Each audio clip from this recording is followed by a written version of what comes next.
세계적인 발달 심리학자이자 스탠퍼드 대학교 심리학 교수인 캐럴 드웩 교수는 4살짜리 아이들을 대상으로 흥미로운 실험을 합니다. 먼저 쉬운 퍼즐을 주고 풀게 한 후 퍼즐을 맞힌 아이들에게 2개의 퍼즐을 주고 선택하게 하죠. 하나는 이미 해본 것과 비슷한 쉬운 퍼즐이고 다른 하나는 더 어려워 보이는 퍼즐입니다. 어떤 아이는 고민 없이 쉬운 퍼즐을 선택하지만 다른 아이는 당연한 듯이 어려운 퍼즐을 선택하는데요. 왜 이런 차이가 생길까? 교수는 오랜 연구 끝에 재능에 대한 마인드셋 차이라는 것을 알게 됩니다. 사람에게는 2가지 마인드셋이 있습니다. 고정 마인드셋과 성장 마인드셋이죠. 고정 마인드셋은 재능을 눈동자 색깔과 같다고 믿습니다. 태어날 때 결정되고 바꿀 수 없죠. 성장 마인드셋은 재능을 근육과 같다고 믿습니다. 노력 여하에 따라 얼마든지 발달시킬 수 있죠. 마인드셋이 다르면 재능에 대한 욕구와 다른 사람의 성공에 대한 태도도 달라집니다. 고정 마인드셋이 강한 사람은 똑똑하게 보이고 싶은 욕구가 강합니다. 재능은 이미 결정되어 있기 때문에 자신이 뛰어난 사람임을 보이고 싶어 하죠. 이들은 질문을 좋아하지 않습니다. 질문을 하다가는 내가 모르고 있다는 사실을 들킬 수 있기 때문입니다. 성장 마인드셋이 강한 사람은 더 배우고 싶은 욕구가 강합니다. 재능은 노력으로 나아질 수 있기 때문에 적극적으로 질문하고 배움에 참여하죠. 고정 마인드셋을 가진 사람은 남이 성공하는 모습을 보면 위협을 느낍니다. 나보다 더 재능 있는 사람이 있다는 것은 나의 성공에 방해가 되기 때문이죠. 성장 마인드셋을 가진 사람은 다른 사람이 성공하는 모습을 보면 교훈과 영감을 얻습니다. 어떻게 성공할 수 있었을까? 궁금증을 가지고 노하우를 흡수하려고 노력하죠. 마인드셋이 다르면 성장에 필요한 4가지 요소인 노력, 도전, 실패, 피드백에 대한 태도도 다릅니다. 고정 마인드셋은 노력을 하찮게 여깁니다. 바꿀 수 없는 재능을 위해 노력하는 것은 부질없는 짓이죠. 성장 마인드셋은 노력을 완성을 위한 도구로 여깁니다. 시간이 걸리더라도 노력한 만큼 나아지기 때문에 게을리하지 않죠. 고정 마인드셋은 도전도 피합니다. 괜히 도전했다가 실패하면 재능 없음을 들키게 될 테니 도전할 이유가 없습니다. 성장 마인드셋은 계속해서 도전합니다. 도전 결과에 관계없이 경험이 축적되고 성장에 도움이 될 것이 틀림없기 때문입니다.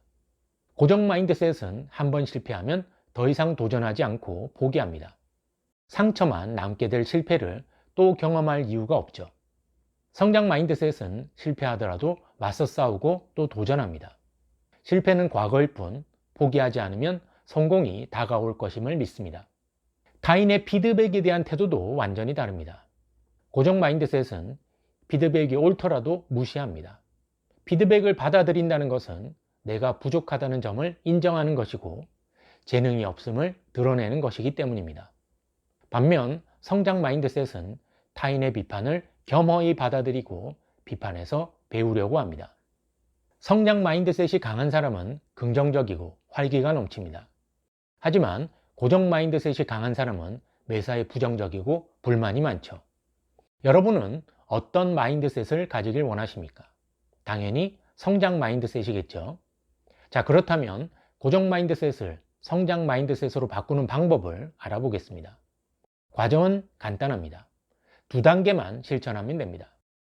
첫 번째, 인정해야 합니다. 누구나 고정 마인드셋과 성장 마인드셋을 다 가지고 있습니다. 내 안에 있는 고정 마인드셋을 인정하고 성장 마인드셋으로 전환시키는 것이 내 인생에 유리하다는 것을 인정해야 합니다. 모든 개선은 인정에서 시작됩니다. 2번째, 배워야 합니다. 배움은 성장의 원천이기 때문입니다. 배움이란 자기가 속한 분야에서 당연히 알아야 할 것을 공부하는 것입니다. 만약 상품을 판매하는 일을 하고 있다면 무엇을 당연히 알아야 할까요? 먼저 고객을 알아야 합니다. 고객이 무엇을 원하는지, 무엇을 싫어하는지 파악하는 것이 가장 중요합니다. 다음, 상품을 알아야 합니다.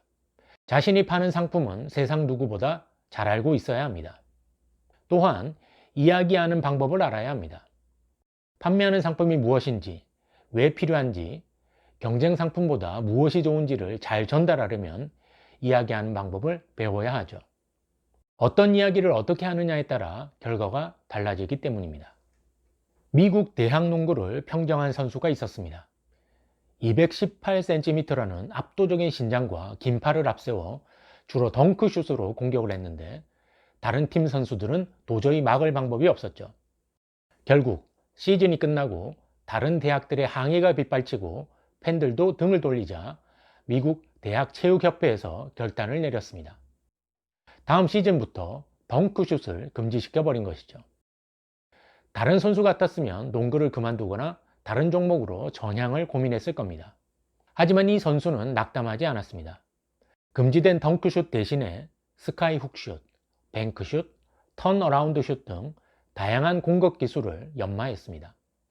대학을 졸업하고 미국 프로농구에 진출해 LA 레이커스 소속으로 NBA 통산 득점 1위인 38,387점을 획득했고 정규 시즌 MVP 6번, 우승 6번을 차지했죠.